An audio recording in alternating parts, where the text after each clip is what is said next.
So, good afternoon, Eli and Maddie. Daddy here again.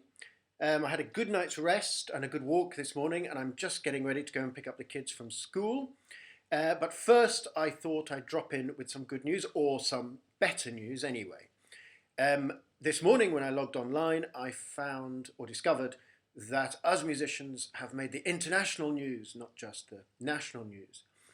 This is a good thing. It feels like a little bit like being part of a movement. And of course, that's apt because I'm, of course, the son of Brenda Williams, who in her lifetime was often described as Britain's leading protest poet, although I always preferred poet of protest. A quick insert here in between the two bits I recorded earlier.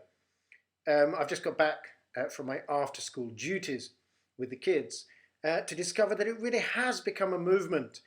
Today, 200 plus other musicians have performed the same 2 minutes of Mars from Holst's Planets suite in Birmingham, and others are planning to do it all across the country.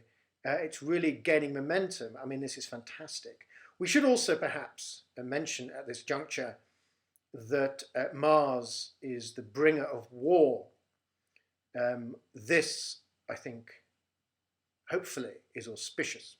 So apparently our next move is going to be to ask Netflix UK, Prime Video UK, Now TV, BBC iPlayer, ITV Hub, All 4, Spotify UK, BBC Sounds and Apple Music to have a day-long blackout on services, just to show what it actually does to the country when the musicians, actors, filmmakers, artists, poets, writers don't have a voice anymore. And what would you do during lockdown without the entertainment? This may not happen, of course, but it's all in a good, healthy, revolutionary spirit. So I shall keep you updated on that. But a thought did occur to me today when I saw the news of more people joining the movement. That when I started this vlog for you, my children, it was really, well, I intended it to begin with as just a couple of pieces of music and something to show that Daddy never forgot you, even though he wasn't there when you most needed him. But it has since become sort of something bigger. And one of the things it seems to have become is a historical record of somebody's life through lockdown. So as each new news happens, I will update you on it. I recall months ago vlogging about the Prime Minister's letter I'd received and how we were only supposed to go out once a day, if that, to get groceries, and how the shops were rationing things like pasta and rice. And now it seems like things are tightening up again. So it is sort of interestingly a historical document too. So I'm going to go and prepare for tomorrow's long-awaited on writing vlog. I know I promised it a couple of months back, I think. But there is a reason which will become clear as to why I have delayed doing it. But before then, just a couple of last things. A little bit more name dropping, because I realised I haven't done any name dropping for ages. Well, I was going through some books the other day and I discovered this, Posy Simmon's Literary Life. Posy Simmons is an absolute fabulous illustrator. There's, of course, Will Self and Salman Rushdie and Martin Amis. And, of course, on the back there's Julian Barnes and many other famous authors. Posy Simmons is a fabulous illustrator. I mean, a truly genius illustrator. She is the creator of, among other things, Dr. Derek, but probably her most famous creation was Tamara Drew, which has now, of course, been made into a film. starring Gemma Arterton. But inside, Posey has done a lovely little thing for yours truly. Don't know if you can see that.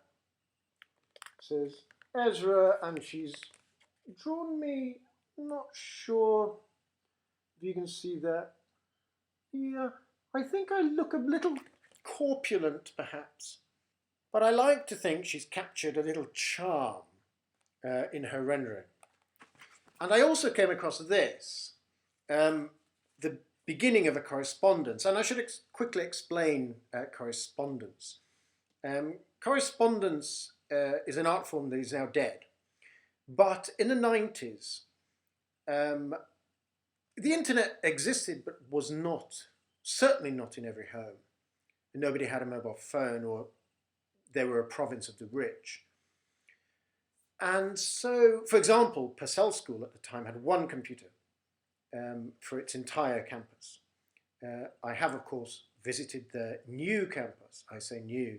It will always be new to me, but of course they moved the year after I left, so they have been there for over 20 years. But a correspondence was you would write to someone that you admired, or someone who was you hoped to mentor you, or someone that you just thought was a genius. And sometimes they wrote back, and you would actually exchange letters. And this was, you know, the old style correspondence. Anyway, my mum was very jealous about this, because I don't know if you can see who it's from, but that's the address there. And I remember her coming into my bedroom saying, "You've got a letter from Allen Ginsberg," who is one of the great beat poets, of course. And he used to send me loads of stuff. Things about writing and advice, and you know, and he was a lovely man. This one I particularly like. He sent me a picture of himself with William Burroughs there and Jean Genet, and he signs it "With love, Allen Ginsberg." And I'll keep all this for you, of course. But this, of course, presages, or presages if you prefer, tomorrow's vlog on writing, and all shall become clear. Daddy loves you always. Mwah.